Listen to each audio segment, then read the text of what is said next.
Seja muito bem-vinda ao Radar, Fátima Bernardes. Bem-vinda. Bom, Ai, que obrigada, Lorena, Roberta. Que bom estar com vocês aqui, viu? não, e obrigada por você ter conseguido um tempinho para a gente conversar nessa sua agenda atribulada, que você já me contou aqui antes, quantas coisas você já fez hoje, prestes, né, a estrear um novo programa. Então vamos já começar sabendo os detalhes, o que você pode adiantar do Assim Como a Gente. É um programa em que você vai entrevistar, conversar com pessoas que aparentemente o público não sabe, mas a gente vai descobrir ao longo dessa conversa mediada por você que elas têm coisas em comum, não é isso? O que você pode contar para a gente? Bom, a nossa ideia é que, na verdade, logo na abertura, eu dou o spoiler de por que aquelas duas pessoas estão juntas. Em alguns casos, as pessoas até perguntavam: por que você me colocou com fulano? Sobre o que vai ser a nossa conversa? Porque existem muitos programas de entrevista e a ideia do Carlos Jardim, que é o idealizador e diretor do programa, era fazer um recorte. Ou seja, aquelas pessoas estão juntas porque na vida pessoal ou na trajetória profissional existe uma conexão. E a partir disso a gente começa a conversa. Então esse é o nosso foco maior da entrevista. Só que a gente vai descobrindo muitas outras semelhanças. Às vezes a gente achava que o foco, a conexão estava num aspecto e na conversa a gente vê que tem muitos outros. Então foi muito interessante esse processo de escuta, de ouvir. A gente é meio, assim, eu sou meio sonhadora, né? Eu adoraria que as pessoas pensassem assim: nossa, como é bom ouvir o outro, porque às vezes a gente descobre algo que é igual a nós mesmos, né? Porque se a gente ouve, a gente conecta. E se a gente não ouve, a gente não tem chance de conectar, né? Claro, Então a desconstruir ideia também, é né? essa. Desconstruir uma ideia Também, pré-concebida também, né, Fátima, que a gente tem, principalmente das também. pessoas que a gente acha que conhece à distância, seja porque são pessoas conhecidas do público, né, ou até pessoas, né, que você convive no trabalho, enfim.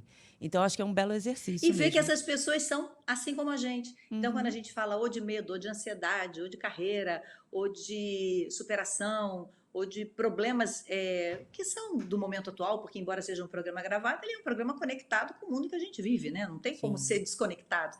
Então, perceber essas outras conexões, essas outras semelhanças que existem com a gente e com quem está em casa. Sim. E, Fátima, essas reflexões que o telespectador vai tirar vêm através dos desafios que esses convidados estão enfrentando? Ou são histórias? Depende, por exemplo, eu posso dizer da abertura, né? A gente tem o Lulu Santos e a Ludmilla. Então, são dois ícones, né? Será que eles são só dois compositores de hits? Será que a música é a única conexão? A gente começa por aí, mas eu acho que na história deles eu diria uma palavra. No país em que a gente vive, tá? Se não fosse aqui, não. Mas no nosso país eu diria coragem. Esse é o tema que a gente sobre o qual a gente vai Enfim, dissertar, né? Entre outros aspectos, né, da vida sim. deles. Agora, Fátima, tem plateia o programa, certo? Tem. Tem. A nossa Isso. ideia é que fosse um teatro, uma luz teatral, uma cara noturna, onde as pessoas estivessem para trazer as pessoas de casa para esse momento, né? Porque tem que ter um certo. Você assistiu uma entrevista de 50 minutos, você tem que estar num clima, né? Então vamos entrar no clima. Tem as cortinas vermelhas, tem os holofotes, os refletores, as cadeiras são próximas, a plateia é uma plateia de 60 pessoas que também fica pertinho. Tem todo um clima teatral para conduzir também com a iluminação a conversa para aquele centro, né? E olha, é muito legal ver como as pessoas são capazes as duas, de criar conexão. E a plateia também pergunta, Tá. mas são perguntas que eu não sei quais são de verdade e nem os entrevistados. Então, assim, foi muito especial. E também não sabemos a hora em que as perguntas entram. Tem um sinal sonoro, que até eu faço esse gesto, Tá. explico no início. Esse sinal aparece e logo na abertura eu digo: gente, quando vocês ouvirem isso, né, eu já dou o spoiler para a pessoa se preparar, porque de repente, plam, né? Já teve vez de eu pular da cadeira, até engraçado na entrevista, porque você às vezes está tão mergulhada naquela história ali, mas o switcher sabe, quer dizer, o pessoal que está botando o programa no ar sabe que tem gente querendo fazer pergunta relacionada àquele momento da entrevista. Sim, Então, tem que entrar. sim. Então, eles tocam a sirene, já sabe que tem alguém da plateia. E eu preferi não saber. E também não tinha como os convidados saberem, porque acho que a espontaneidade é tão boa nessa hora, né? A gente Muito Claro. sente. melhor eu não saber exatamente o que vocês vão me perguntar, É muito mais gostoso, né? É Sim. muito mais verdadeiro. Agora, Sim. tem uma coisa que eu percebo, né, na sua trajetória, que esse contato com o público, que eu acho que você começou a exercitar isso desde as reportagens, das coberturas ao vivo, né? No encontro tinha também esse espaço, quer dizer, o Sim. protagonista não era só aquela pessoa famosa, conhecida e tal, mas a plateia era tratada do mesmo jeito, né? Tinha a história que aquela Uhum. pessoa estava contando ali, tinha a mesma importância, né? E você sempre teve essa preocupação. Acho que essa escuta que você falou, para você nem é mais um exercício, já é uma coisa que faz parte do teu dia a dia. Pelo menos das vezes que eu convivi com você. Eu vejo você Aham. atenta a uma história que a pessoa vem te contar. E é uma pessoa, às vezes, desconhecida, Uhum. né? Então, eu queria saber para Aham. você qual a importância que isso tem e como que você foi incorporando isso ao seu trabalho jornalístico também, essa escuta do outro. Porque quando eu saí do jornalismo, mesmo quando eu estava no Jornal Nacional, em todos os jornais pelos quais eu passei, eu sempre fazia algumas reportagens. Eu sempre gostava dessa conexão direta com o público real, para não ver o mundo por uma tela, né? Porque você vai se isolando no estúdio, você desconecta das pessoas. Eu sempre acreditei nessa necessidade de troca. Sempre gostei disso. E sempre achei que quanto mais eu ouvia e a pessoa notava que eu estava interessada, mais ela falava. Então a gente vai, olha, às vezes um olhar, um jeito, uma coisa verdadeira de estar ali junto faz a pessoa querer compartilhar mais. Quando eu fui para o encontro, a plateia era um dos tripés fundamentais, porque tinha que ter plateia, porque eu não queria de novo, já que eu estava saindo da cobertura jornalística, perder esse contato com as pessoas. Ali na plateia é o mundo real. Ali você vê refletido o que está funcionando, os assuntos que as pessoas, sobre os quais elas querem falar. A mesma coisa agora. E a plateia foi um termômetro muito interessante agora, porque eu não sei se foi a iluminação, a gente até estava comentando que a gente fez uma coletiva e o Carlos Jardim participou e ele comentou isso, porque ele estava editando as fitas. Sabe teatro infantil em que as crianças ficam, o lobo está ali, né? As pessoas participam. Sim. Ele ouvia as pessoas, é isso mesmo. Não, não, comigo também aconteceu assim. As pessoas interagindo, porque eu acho que aquele clima do teatro acabou trazendo esse esquecimento de que era um programa de televisão. Sim. Então, foi muito legal. E a gente que estava ali, a gente sentia essa energia, sabe? Então, assim, primeiro, então, foi um exercício incrível para mim ao longo da vida, de aprender cada vez mais a escutar e a saber a hora de interferir ou de interromper, né? Porque não Uhum. tem jeito, uma hora você precisa interromper. Eu já estou falando muito, por exemplo. Tem que interromper. Então, mas não pode ser afoito, não pode ser com agonia, né? Senão, em casa, a pessoa fica desconfortável. Então, acho que eu estou sempre atenta a isso e me exercitando a cada programa. E eu queria saber a tua expectativa, Fátima, porque você falou da coragem, que é o que vai mais ou menos, né?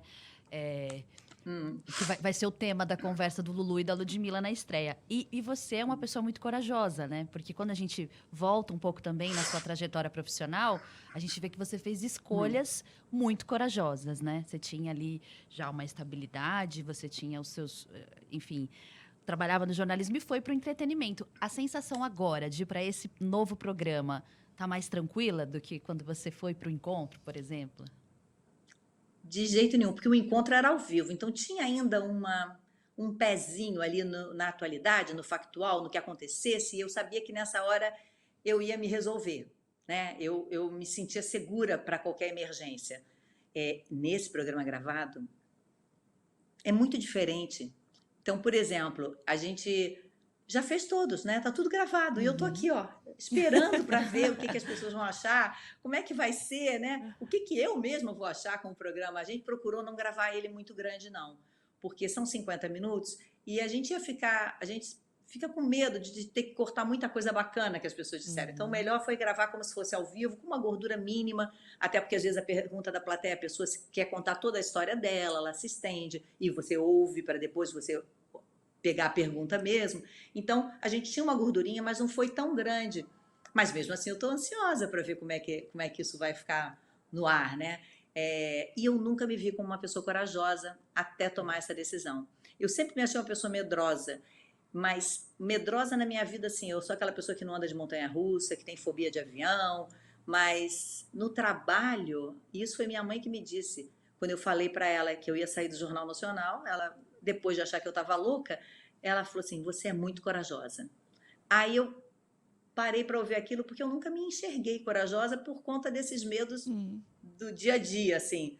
Mas no trabalho, meu maior medo é não estar com o olho brilhando, é não estar oferecendo o que eu sei que eu posso de melhor. Então, quando eu sinto, não que eu estou chateada, mas quando eu sinto um pequeno sinal de acomodação, de que está entrando naquele automático, na verdade, eu tento me dar uma chacoalhada. Aí fico assim, como eu estou agora, com a barriguinha polvorosa e tal, mas ok. Né? O que as pessoas vão dizer, o que as pessoas vão achar, porque a gente é tão. Vocês também, a gente é tão exposto, né, à opinião do outro. Mas faz parte do que a gente escolheu fazer, né? Então, vamos que vamos. Ô, Fátima, e quando você olha assim para a tua trajetória, tem uma coisa que eu não sabia. Eu sei que a dança sempre fez parte da sua vida, mas você queria ser crítica de dança? Confere essa informação? Eu cheguei a pensar nisso, porque era o seguinte: eu fiz 17 anos de dança, fiz a prova do sindicato, né? Consegui minha carteirinha, fazia uns freelas dançando, fazendo clipe, fazendo comercial. Só que eu fazia paralelamente a faculdade de jornalismo, que era, se não fosse dança, sempre foi o jornalismo. Aí eu pensava assim, meu Deus, para que eu... Quando eu me dediquei integralmente ao jornalismo e parei até de dançar por um tempo, eu falei assim, nossa, eu fiz 17 anos para nada. Eu pensava assim, quem sabe? E eu falei isso uma vez e virou que eu ia ser crítica de dança. Eu ia morrer de fome, porque quase não tem espetáculo de dança no Brasil. Aí eu falei assim, eu pensava comigo, quem sabe um dia eu não vou escrever sobre dança? Quem sabe não vai ser essa hora que eu vou juntar essas duas paixões? Mas eu descobri que não, que eu juntei essas duas coisas. O que a dança me trouxe foi a improvisação e o autocontrole. Porque as pessoas diziam assim para mim quando eu fazia jornal, você não erra, né? Eu dizia, não, eu erro. Eu só não fico desesperada e você em casa não vê uma cara de, ai meu Deus do céu, o que eu faço agora? E isso a dança traz, porque a hora que o salto quebra, que a sapatilha quebra, você esquece a coreografia, não há o que fazer. Não tem o que fazer, você tem que continuar. E sorrindo, passando tranquilidade naquele momento de desespero. E aí, quando eu entendi isso, eu falei, é aqui. Aqueles 17 anos me prepararam para isso, para esse deixar o nervosismo chegar até aqui, mas ele não chega na garganta, para a voz não começar a tremer, né? Falei, eu acho que foi aí que tudo se juntou. Muito bem. Legal. Então, belo ensinamento esse, né? Total. Porque é super útil. Sim. Fátima, acho que dá para fazer mais uma pergunta antes desse break, né? Porque você é uma personalidade que é muito querida do público, né? Quando a gente fala de você, as pessoas abrem um sorriso, tem aquela coisa, né? Quando a gente é verdade, se interessam dos seus próximos passos, né? E algumas personalidades têm esse privilégio mesmo de serem queridas do público. Por que você acha que isso acontece com você? Quais fatores você atribui? Olha, eu fico pensando no que me faz gostar de uma pessoa que está no ar. Eu tenho falado muito sobre isso. Quando eu enxergo verdade, quando eu enxergo que ali não é um personagem, no caso de um apresentador, né? Que aquela pessoa está inteira. Claro que a gente sempre tem uma proteçãozinha. Se não fosse assim, no dia que um filho está doente, eu não iria apresentar, ou no dia que alguém está com problema, né? Tem uma proteção, mas sou eu. Então, eu acho que eu consigo passar isso para as pessoas, que eu estou de verdade ali, de alguma maneira. Que mais importante do que tudo não é como a pose que eu estou fazendo. Se acontece uma coisa e eu faço uma graça, é porque ela veio realmente, né? Por isso que eu caí no palco fazendo capoeira, porque eu estava tão envolvida e eu tinha feito o primeiro movimento, por exemplo, ficou tão bom. Aí ele rodou, eu falei, eu também vou rodar. Eu nem me lembrei que eu estava de salto, entendeu? Eu estava tão ali naquela brincadeira. Então, porque eu estava de verdade, senão eu não ia rodar, gente. A pessoa não ia botar uma perna pro alto de rodar de salto fino, né? Então, eu acho que deva ser isso, né? Que deve ser porque, de alguma maneira, eu acho que também as pessoas me sentem próxima, assim, né? Eu sou podia ser na família de muita gente, né? Então, talvez seja isso, mas é difícil a gente entender o que passa na cabeça do público, né? Mas eu prefiro imaginar que seja por isso. Dar aqui com Fátima Bernardes. Sim, gente, ela está conversando com a gente. Programa que estreia nessa sexta-feira, assim como a gente, na GNT E e Globoplay. Globoplay. Muito bem. Estamos ansiosos com esse programa, hein, Fátima? Quero te Eu pedir também. quero pedir um conselho, né? Porque assim, tô esperando uma e você tem 3. Então, assim, o que você me disser, eu vou seguir. Tá com quantos meses? 6 meses. Tá com quantos meses? 6. 6 meses. Bom, então esse segundo trimestre foi maravilhoso. Em geral, a gente está muito bem disposta. O primeiro, às vezes, é meio chatinho, no meu caso foi. O segundo, nossa. O terceiro vai dar uma baixada, vai dar uma acalmada de novo. E olha, é muito difícil dar conselho, né? Mas eu acho que rotina no início de uma criança faz muito bem à criança. Eu acho que eu tentei estabelecer uma rotina, sabe? Porque a criança está conhecendo o mundo. Então, eu estabelecia uma rotina de horário, por exemplo, para dormir. Quando era a mamada assim, de 6h30, 7h, eu já baixava a luzinha, já tinha dado banho, trocado um pijaminha, que só eu sabia que era pijama, obviamente a criança não, mas eu sabia que era pijama. E aí, a próxima mamada das 10h30, 11h, não tinha conversa, a luz era baixinha. 5h30 da manhã acordou para mais uma mamada, aí já era abrir a janela, já tinha sol. E isso eu acho que ajudou muito nos horários noturnos, né? Eu tinha muito medo, porque eu tenho muita disposição durante o dia, mas eu tinha muito medo de uma noite não dormida. E eu acho que isso nos ajudou bastante, assim. Mas eu acho que você vai encontrar o seu jeito. Cada um é mãe de um jeito e todos são incríveis. E a gente tem que se liberar um pouco de encontrar um modelo perfeito para essa maternidade, porque não é fácil, né? A gente sabe que eu acho que é a minha missão mais difícil. Hoje meus filhos estão com 26 anos, vão fazer agora em outubro. Eu me sinto muito realizada, porque eu acho que assim é com certeza a maior missão da minha vida. Fátima, você pegou as transformações no jornalismo dessas novas ferramentas, né? Tecnologia, né? Cobertura com celular, as pessoas comentando em tempo real. Você está no ar e alguém já está mandando um comentário no Twitter e tudo mais. De uma certa maneira, também, essa informalidade, eu acho que das redes sociais, ela acabou refletindo também nos apresentadores, tanto do jornalismo mais tradicional, né? De bancada, o Hard News, quanto no jornalismo que é misturado com entretenimento, né?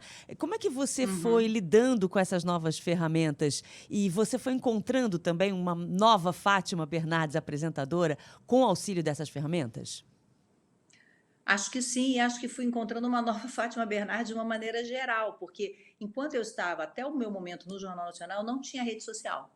Eu achava muito difícil conciliar aqueles dois universos. Estava no início também, né? Eu já tenho 10 anos de encontro, mais 1 ano e pouco de The Voice, então já são 11 anos, né? Há 11 anos atrás era um outro momento. Quando eu saí e eu fiquei 7 meses trabalhando no projeto do Encontro, eu achei que seria uma forma de me reconectar com o público, porque eu sinto muita falta disso. E ali eu fui, então, ali a gente foi conversando, ali eu fui aos poucos também experimentando que momentos eu só registrava de início, era muito um álbum de fotografia, depois eu passei a falar algumas informações, compartilhar informação, depois eu comecei a falar mesmo direto com a tela do celular, a conversar diretamente com o público. Então, acho que isso tudo me ajudou, né? E quando a gente tinha, por exemplo, o próprio Encontro usou muito para a pauta sugestões vindas das redes, né? É uma parceria muito importante. Claro que a gente consegue filtrar, ver o que é falso, o que é verdadeiro, então a gente acaba tendo ali uma colaboração muito grande e um termômetro muito grande também. Então, não é só coisa ruim, né? Tem coisas ruins, mas tem uma troca que pode ser muito, muito proveitosa. E as suas redes sociais são super preenchidas, assim, com conteúdos legais. Você tem uma equipe, Fátima, que te ajuda? Olha, agora, eu até agora, para esse lançamento do programa, eu pedi ajuda, mas eu sempre fiz eu mesma, né? Quando eu quero um vídeo mais bonitinho, eu peço para a galera lá da Play 9 me ajudar para editar.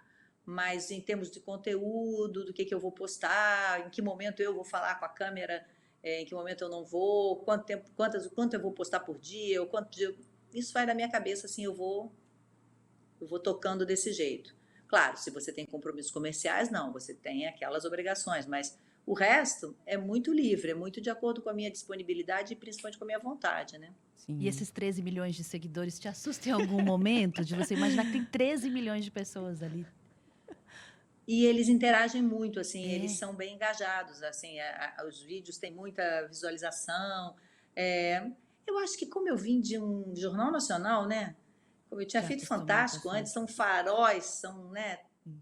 tão grandes que meio que eu já Se lidava. habituou. Assim, na época da carta, eu recebia muita carta, A época né? da Então, carta é muito eu bom. acho que, que tinha carta, né, Como gente? é que é isso Você recebia mesmo? aquele pacotinho que via.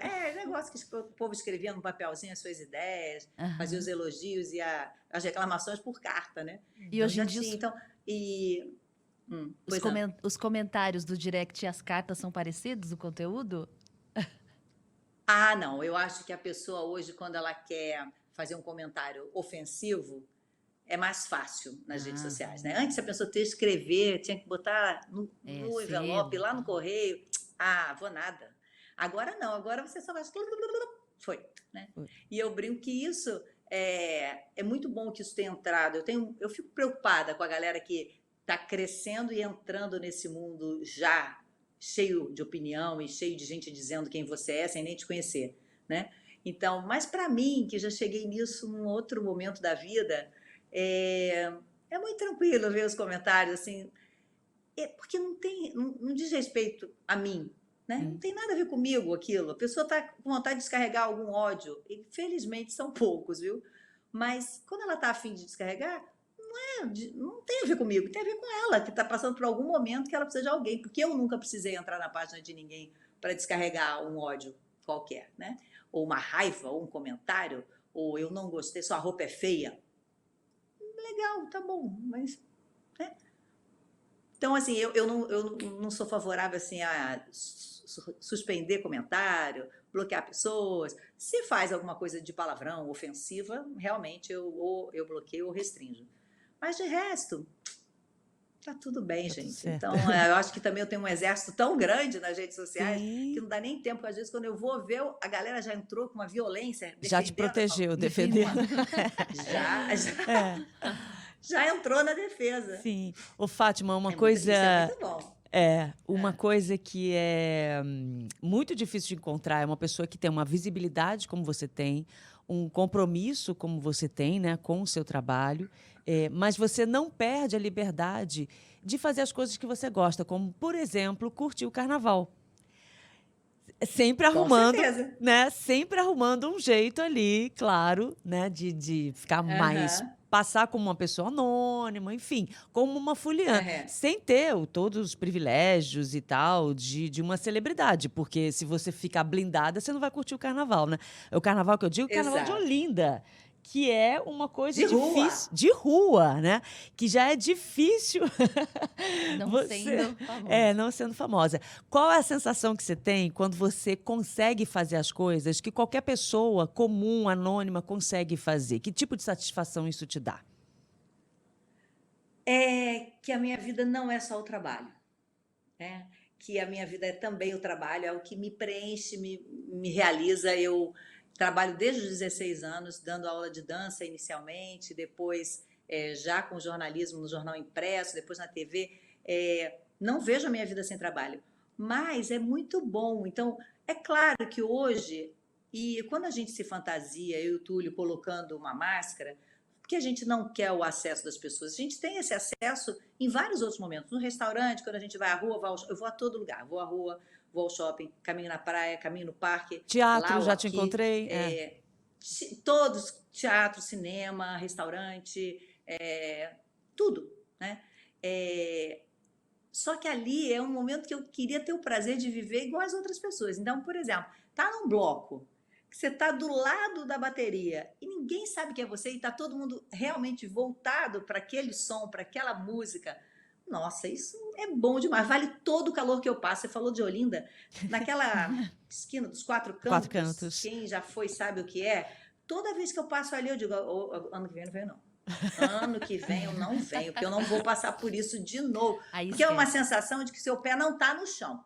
É. Às vezes eu falo assim, eu vou sentar. Não dá. porque como meu quadril é maior do que a largura dos meus 2 pés juntos, não tem espaço. Se você quiser sentar, você não consegue.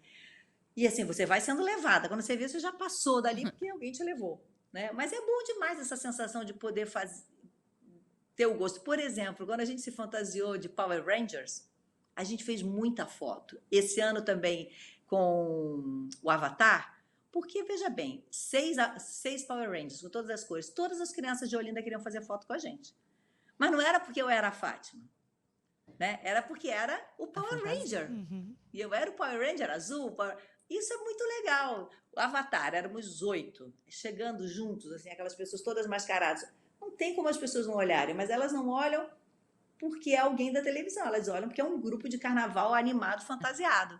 Então, isso é muito legal. Mas eu vou a bailes, mesmo no carnaval, sem máscara. Mas aí são bailes em ginásio, coisas mais fechadas, né? Agora, na rua, é bom demais, gente. Eu fico pensando a pessoa depois Eu vendo a adoro. foto e falando, olha, eu tirei foto com o Power Ranger e era a Fátima. Só descobre depois, né? Quando eu posto depois, a gente sempre posta a foto de máscara e depois a gente faz a foto sem as máscaras. Sempre, todo ano tem isso. E aí eu recebo muito comentário. Eu te vi, eu achei que era você. Agora a gente passou a botar a luva porque uma moça reconheceu a minha mão. Gente, que No primeiro isso? ano. Ela estava no salão do meu lado, ela viu o esmalte. E falou, essa E mão eu aí depois conheço. ela viu, essa mão é a da Fátima. Aí eu já estava, graças a Deus, terminando. E nessa época eu fazia encontro. Então eu saía de Olinda umas 2 e pouco para pegar o voo de 6 horas para estar de manhã no encontro. Muito Olha bem. que maravilha. Bom, ontem, né, a gente conversou com... só voltando a falar um pouquinho... É porque, assim, a gente conversou ontem com o Heródoto, né? Ele esteve no nosso programa, o Heródoto Barbeiro. A gente perguntou o que é uma entrevista perfeita para ele, né? Uma entrevista ideal. E ele disse que é deixar o ego de lado, né? O ego do apresentador. O que para você é uma boa entrevista, Fátima? Eu acho que a entrevista boa é aquela para a qual eu me preparo muito, porque eu gosto de me preparar, ouço, leio sobre a pessoa e eu consigo que ela diga alguma coisa que eu não sabia. Para mim, essa é a entrevista boa. Quando sai alguma coisa que eu falo assim, isso aqui eu ainda não tinha ouvido ou lido. Se ela disse para alguém, disse muito poucas vezes, né? Porque eu ainda não consegui ouvir. Então, isso para mim é uma entrevista boa. Aquelas que eu saio assim, que legal. Ou então, quando eu sinto que a pessoa se despe do personagem dela público, porque eu, em geral, eu estou entrevistando ali nesse programa, por exemplo, são todas pessoas muito conhecidas, quando eu percebo que eu entrevistei não o artista, mas a pessoa. Aí também eu acho que é muito legal, quando você consegue acessar, né? De alguma maneira você conseguiu acessar a pessoa e não a figura pública. Sim. Isso é Agora, legal. falando um pouco de emoção, porque acho que tem um equilíbrio, né, entre a jornalista e a pessoa que está ali, que é você, assim como a gente, né? Que tem as suas questões, né? Problemas, preocupações, né? Questões pessoais, seja de saúde, seja algo relacionado à família. Enfim, e chega um momento que ali você está trabalhando. E onde que você vai encontrar esse equilíbrio, né? Entre você se emocionar também com uma história de outra pessoa, né? Com os desafios, com os dilemas de uma outra pessoa, mas também a ponto de você não perder, como você falou, né? Não deixar a emoção chegar na garganta, né? Quais foram os momentos que você teve que lidar com isso, Fátima? Frear um pouco a emoção. Não a ponto de ser fria, né? Mas, ao mesmo tempo, sem perder, né, o comando de uma atração, de um programa. Bom, na época do Fantástico, várias fatalidades aconteceram domingo, desde a morte do Ayrton Senna, a morte dos Mamonas Assassinas, e foram programas extremamente difíceis, né? Mas tinha esse embargo, porque era impossível, no caso do Ayrton, por exemplo, tinha um embargo, uma comoção, mas eu sempre pensava, eu não queria nunca passar como se eu fosse, sei lá, tivesse um sofrimento maior que o da família, sabe? Eu sabia que o meu lugar era um outro lugar e que também era uma forma de respeito eu tentar me controlar. Esperava que eu levasse o que tinha de informação. O público confia isso, né? Acredita que eu vou ser capaz de fazer isso. Então, nessas horas, tem horas que não é possível, né? Então, assim, eu entrevistei uma mãe que perdeu as filhas, 2 filhas, na tragédia, acho que foi de Angra, no desabamento. É muito difícil você se controlar. Então, momentos em que, de novo, eu muito... Quando acontece durante o programa, ao vivo, você não tem muito como se proteger, se preparar. O que eu fazia na época do Jornal Nacional, eu assistia a reportagem que ia ao ar, como eu tinha uma função executiva, várias vezes, até eu digerir aquilo, sabe? Eu via, revia, aquilo me ajudava a estar mais blindada para a hora, né? No programa não tem muito isso. Então, até nesse agora, eu me emocionei num deles. E, assim, foi difícil segurar. No The Voice, meu Deus do céu, no The Voice teve momentos assim de eu começar a engolir, porque eu falei, meu Deus. E eu não estava emocionada porque a pessoa não passou. Eu estava emocionada com a situação de ver alguém, de estar diante de alguém lidando com um sonho, sabe? Isso foi o melhor também dessa época do The Voice, é porque foi um momento em que eu, saindo do encontro, só lidei com o sonho. E eles estavam todos sendo realizados, independentemente da trajetória daquela pessoa no programa. O pisar no palco, para aquelas pessoas, tem um simbolismo fortíssimo. Às vezes é uma avó que está no fim da vida e sempre quis ver o neto ou a neta na televisão. Às vezes é uma mãe que insistiu a vida inteira que aquela pessoa cantasse. Então, são tantas camadas de emoção ali que muitas vezes você não consegue controlar. Você volta... Teve uma vez que o Creso falou para mim no ponto, respira, porque estava vindo de uma forma tão forte, e ele percebeu que a minha respiração começou a mudar, enquanto a pessoa falava, e aí depois eu fui respirando e pensando nisso. Eu tenho que conduzir isso aqui de uma maneira que eu não posso estar mais comovida que essa pessoa que está passando por isso, né? Que está realizando isso. Sim. Mas é muito bom, assim, eu acho que quanto mais a gente for humano, melhor, né? Mas com essa preocupação de não deixar de levar o que eu estou ali para fazer. Sim. Muito bem. Eu acho que esse lado humano se destacou também bastante na Copa do Mundo, né? Não é à toa que você foi eleita a musa, porque quando a gente fala em musa, realmente tem uma, sei lá, uma simbologia que a gente associa só à musa do verão, né? É uma mulher... Há um sex appeal, É né? sex appeal, um corpo escultural, né? Dentro dos padrões que foram estabelecidos. Enfim, quando você foi eleita a musa da Copa, era um outro tratamento. Pelo menos eu entendo isso agora. Como foi para você, Fátima? Você aceitou esse título na boa? Eu fiquei tão sem graça que eu não podia nunca imaginar. Foi uma relação construída, assim, de muita parceria. Porque pelo fuso horário, eu estava desde 5h30 da manhã de pé para fazer o Jornal Nacional, que ia ao ar 8h30 da manhã. Então, assim, quando eles acordavam para o café, eu já estava lá. E eu tinha que ficar até a hora que eles iam dormir depois do jantar, né? Porque podia acontecer alguma coisa, então eu também estava lá. Então começou isso, aí começaram eles a me entrevistar nos bastidores. Mas que hora você dorme?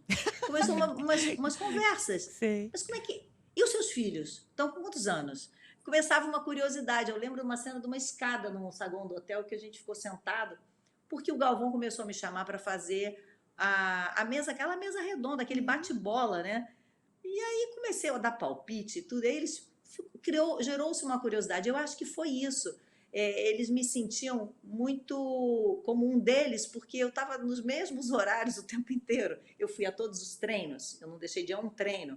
Eu fui a todos os reconhecimentos de gramado, eu ia a todos, se eu tivesse ou não uma reportagem naquele momento, mas eu ia a todas as entrevistas coletivas. Então, eles se acostumaram a me ver ali, né? O tempo todo. Às vezes, o Rivaldo, uma vez, eu passei, ele falou, hoje não vai fazer nenhuma pergunta para mim. Não, hoje não vou fazer, hoje a minha pauta é outra. Então, e as minhas pautas eram muito estranhas para eles, né? Era tipo, já lembrou que hoje é dia dos namorados? Porque era junho.